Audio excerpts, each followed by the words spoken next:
Bridget McCaw. I'm one of the forum members. I'm the medical director at Kaiser Permanente of our Family Violence Prevention Program. And our afternoon is going to have, the very last part is going to have two sections to it. One, we're going to have the privilege of hearing from Susan Bissell about work that she's doing under the leadership of UNICEF. And then we're going to get a chance to hear four of our panelists really share with us what some of their take-homes were and ways in which they can see the ideas they learned here as informing their work. And then we'll be opening it up for discussion for all of us. We're going to extend the forum. It will actually end at 3:15 today, not at 3. And I'd like to encourage everyone who is here to make sure that you fill out our evaluation form and then leave it at the front desk. This is really important.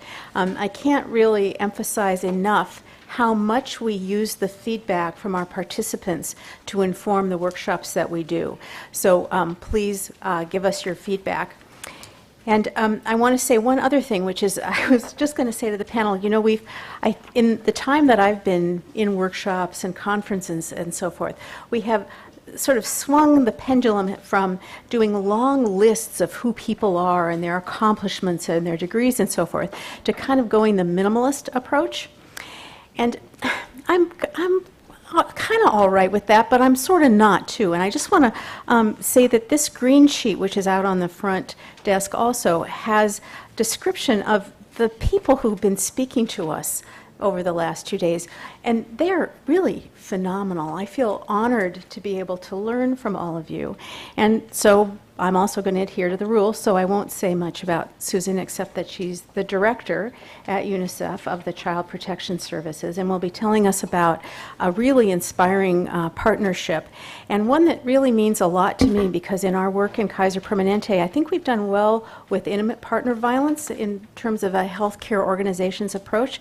But boy, it's been tough for us moving into the area of child abuse, and that's one of the areas that I'm now leading. And this issue of visibility and how do you really bring this forward is one that's really near and dear to my heart. So I'm so looking forward to learning from you today.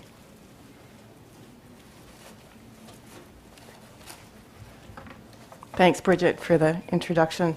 Good afternoon, everybody. The diehards are still here on a Friday afternoon. So thanks very much also to the forum for allowing a conversation about the partnership. And I'll just start by, well, first of all, for the picture that you're seeing here, these are two girls from Afghanistan who are sisters who are continued. They've been living in a refugee camp in Pakistan. And that's henna on her hands. We're not using that picture anymore because people think it looks too much like blood. But in fact, it isn't. It's henna. It's just a little washed out. So this new global partnership, it's interesting to be introduced as the director of this new global partnership because the partnership doesn't actually exist yet. It's something that we're in the process with partners of putting together. But the intention of this partnership is to focus in a laser sharp fashion on ending violence against children. It has an associated trust fund, which I'll speak to for just a minute. And it intends to work to end abuse, exploitation, trafficking, and all forms of violence against children, as is linked to the new Sustainable Development Goal agenda that we've been talking about here, or has been referenced over the last 2 days, and some related targets in the SDGs that, again, I'll come back to in more detail.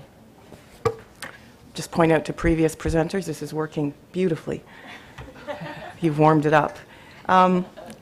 The global partnership, this new global partnership is based on the commitment to the rights of all children, and it will turn the belief that no violence against children is justifiable and all violence preventable, to quote the Secretary General of the United Nations, as well as the Special Representative of the Secretary General, Marta Santos Pais, into a compelling agenda for action. And I think a number of us have sort of sat back, been actively part of the Sustainable Development Goal negotiations, but you sort of sit back and you say, okay, now what? What are we going to do with this? How do we make this really mean something? So in addition to, and if I can now use the acronym SDGs, in addition to that, and it's, Bridget, you alluded to it, you know, the field of protecting children from violence, abuse, exploitation, and neglect is incredibly fragmented. It's where I've spent the last 26 years of my life, the last 6 of it leading UNICEF's child protection work around the world, and I'm now focusing full-time on this new partnership. The field is very fragmented. We have the silos of the child marriage people, we've got the female genital mutilation and cutting people. To speak to the previous panel, which I found fascinating, we've got issues of children being recruited into armed groups, into gangs, into extreme violence, and the gender-based violence field. So a lot of fields, but they don't really necessarily speak to each other. It's also these fields, if I can try to call them a field, are starved for resources. And I just need to look around the room to old friends among you who know this only too well. Even within UNICEF itself, while I know to many on the outside world we're perceived to be the big giant in the room, UNICEF's work to protect children within the organization during my time went from something like 7 to 9% of the organization's resources. And I think I've had a number of foundations say to me, UNICEF's budget for this is a pretty good barometer of how the world is doing. And I would hazard a guess that for many of the large non-government organizations, those percentages are roughly the same in terms of what the direct spend is. And of course, I think it goes without saying that if we work better together, our efforts are going to add up to a lot more. And I guess a fundamental question to accompany this is, why now? And David Stephen from the Center for International Cooperation, a Brit who's been a partner in crime over the last, nonviolent crime, over the last year in the work so far, penned a paper which I urge you to read called If Not Now, When? He put that out last December. And it was really foreshadowing the work we were going to do on building this new partnership. And there were 2 writers, Schiffman and Smith, who did a really interesting study, and I'd be happy to provide any of these references afterwards, but a really interesting study on how the child survival revolution got center stage on global health and policy agendas. And I've been taken, people have heard me talk about this before, but I was fascinated by this, and I sort of pored over it, and I thought, well, wait a minute, they talk about actor power, we've got that, and many of you are in this room or on the webinar. We have ideas, aplenty. Cost-effective solutions, yes. Those have been developed increasingly over the last, I'd say, 10 to 20 years. And we have the capacity to measure. I don't think any longer can we say these are all hidden phenomena that we can't measure. Yes, we can. And we can also measure the impact of interventions. And then, of course, we have the SDGs. So to get into the partnership, 7 stakeholders. And we've touched upon them throughout the course of these 2 days, which made me really happy, and I was very inspired in particular by the discussion with our leaders of faith yesterday.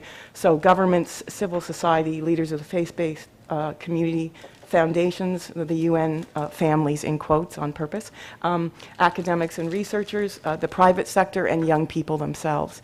And this is kind of a historic first jumping off for UNICEF into this kind of multi-stakeholder partnership with so many stakeholders, with young people engaged somehow, and I'll explain how far we are in the thinking on that so far, but also to really be looking at a universal partnership. And I think that's one of the beauties of the new Sustainable Development Goal agenda, is the fact that it's not the global north looking at the global south to say, look at all these problems and here's how we're going to go about addressing them, but in fact saying we have a joined up problem here. And I've really also been struck by the conversation here over the last 2 days in that regard. This is the piece of in our zero draft strategy, which can be made available. These are pieces of so there's 17 goals, 169 targets, and there's all kinds of stuff going on right now about indicators, but essentially keeping children safe is reflected in several parts of the agenda. And euphoria is probably too strong a word, but those of us who work on these issues of keeping children safe, we're so happy to see this in this agenda. One of my former team members, Judy Grayson, used to say, if you're not at the table, you're on the menu. And that's for sure what happened with the Millennium Development Goals. And if, it's not just UN speak. This is really seriously political stuff and policy-oriented and where resources go. So we're extremely happy at where we are. Having said that, and some of you know me better than others, yes, I'm ambitious for the kinds of things I want to see us do for and with the children of the world. However, I think we do also need to be a little bit realistic about what we're going to be able to do in the next 5 years. This is kind of my retirement plan. So first of all, to really try to make violence prevention a policy priority, both globally, so at a global level, at that highest level, and I think the forum is going to be a natural partner here, but also in a growing number of countries where, sorry not to use more technical language, but where stuff is going to happen, where in communities, at subnational levels as well as at national levels in those countries, we'll actually see things begin to happen, or to be taken to another level, because we're not starting from zero. We want to see the creation of a virtuous cycle wherein measurable reductions in violence actually create the political will for greater prevention and response. And I think I mentioned this earlier in a discussion, but this 16.2 was uncontested in the negotiations for the Sustainable Development Goals. Lots of other, the actual goal was contested, but not this particular target. And so I think that tells us something about the way maybe leaders see children in their communities. And we want to further, with the partnership, strengthen the investment case. I know a number of us are rights advocates. That's great. But we also need to, and I think you mentioned that in your remarks as well, we need to be looking at the investment case, the cost of inaction, the cost benefit, the public finance management piece of this. And we have some economists working on this right now. And then also increasing the capacity at national level to implement evidence-based strategies. And then, and this is my boss's personal favorite here, Anthony Lake. He really wants to see a movement ignited. We can't create a movement. A movement happens, somehow, and there's lots of movement literature, which I'm newly getting myself immersed in, but somehow we are looking at strategically igniting, and I think part of the success there will lie in connecting the dots of these silos that are out doing some very important work. So some starting points, a focus on solutions. We're not going to, in this partnership, regurgitate the story of 120 million girls experienced sexual violence last year and so on, but actually focus on what works. Look outward, so engage formal and informal sectors and all actors to the extent possible, and also to be an innovative partnership that learns. And by innovation, I don't necessarily mean a text message or a cell phone, but innovations in our thinking about the very focus of this forum in terms of social norms and social change. Now, all of this is very much a work in progress. I've been on this particular job for about 10 weeks now. We have a small transition team. We are setting up an interim governance structure even as I stand here, with a view to launching the partnership in March of next year with a formal advisory board. And this interim advisory group should be up and operating in about 10 days. I want to share with you some highlights from the strategy. So here you'll see the vision, which is very ambitious. No less ambitious is the mission, principles of being rights-focused, child-centered, and truly universal. And these are, as I say, I spent a quarter of a century with UNICEF, and the world has changed. The world I went out to in Sri Lanka in the late 80s, it's a different conversation with your government counterparts, with the people who are sitting with you. It's a different conversation in terms of real learning that has happened within many, many countries from people who live in those countries, and who now, I think it's a much more level playing field. Let me leave it at that. It's just something I think is important, and I'm really happy to see that in this new agenda. This is just a little bit from the strategy about inclusiveness, being results-oriented, transparent, being a learning partnership. And I often start out meetings now by saying we're going to make a ton of mistakes, so just let me know what's not working for you. And because balancing these stakeholder groups is a huge challenge, and I'll tell you a little anecdote at the end of this. Building blocks. WHO are leading us forward in basically UNICEF, the Center for Disease Control, WHO itself, our civil society partners are going to sit around a table in Washington in a couple of weeks' time, and everybody's putting their strategies on the table. These are things that are known to work to keep children safe, that have been monitored and evaluated. The RCT people are going to be at the table too.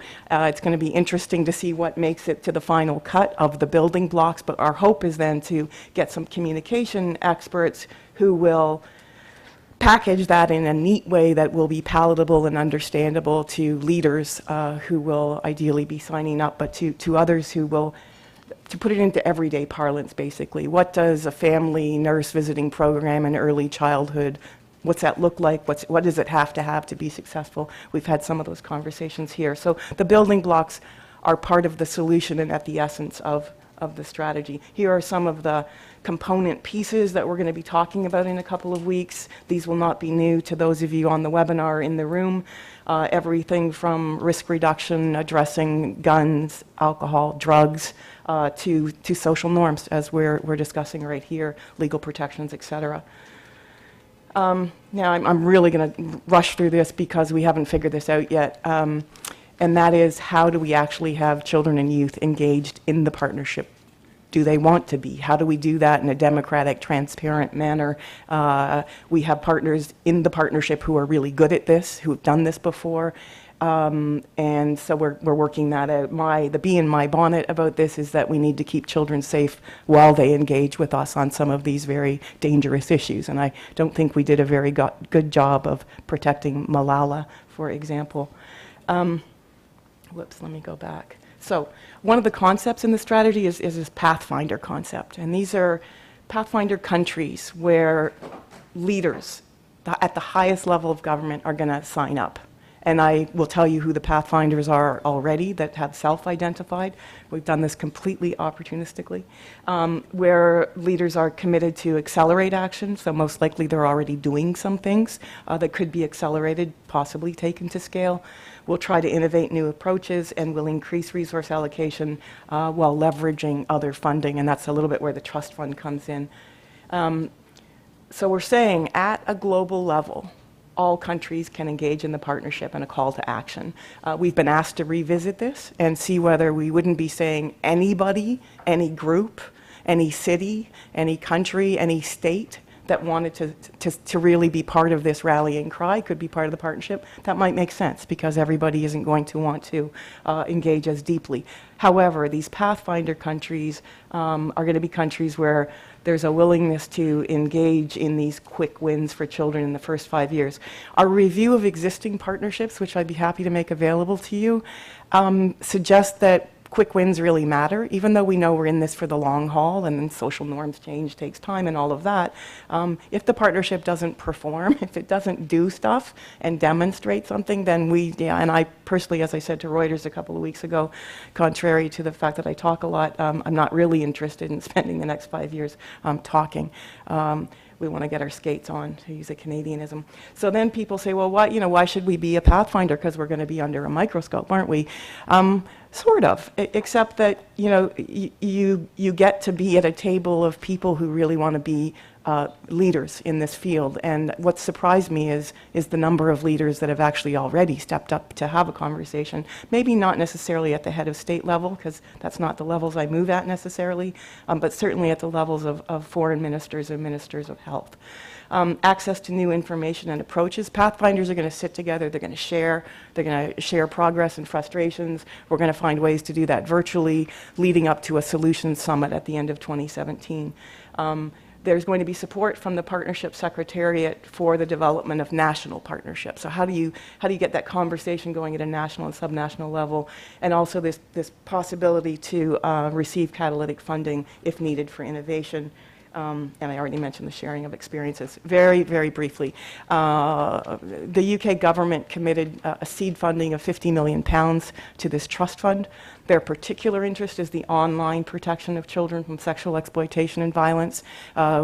We didn't want to say no to just doing that, so we said, could we make it broader? So we've got a proposal on the table right now for this trust fund to be funding protecting children from emerging new dangers, including what we just talked about in the previous panel, as well as online protection. Second funding stream, support for Pathfinders.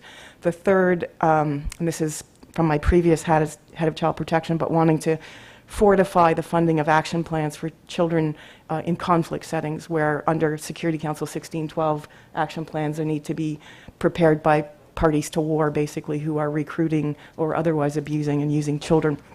And the fourth funding stream would be for social movement building at a subnational level. So we'll come back to that. But our sense is that if we could build this, we'd end up with a sort of wildebeest of a partnership, I think, that kind of has the head of Gavi and the tail of Sun and, you know, the hooves of some other fund and partnership. But essentially, we're really seeing this opportunity for our joined up fields as truly unique. If not now, when? And I guess the real big question is, if it's not us here in the room on the webinar who work in this space across UN agencies, civil society, academics, researchers, et cetera, then who's going to do it? This is a bit of our timeline. We've had a high-level event in Addis. We had another one in September. Expected 55 people on a Sunday morning at 8 o'clock. We had 170, including several ambassadors and ministers. So there's an appetite. Perfect storm. I don't know what it is. You know, sometimes I think the world is falling apart, so people are, you know, trying to save it. In any event, timeline solution summit at the end of 2017, and then I just put this up as a joke, and I won't leave it for circulation. But when I took this on, I had no idea what I was taking on, and it does certainly feel like it's bigger than Ben-Hur. So that's my bedside reading now, is the making of Ben-Hur, which had a lot of moving parts and you know, was a pioneer in its time. So thank you for your attention.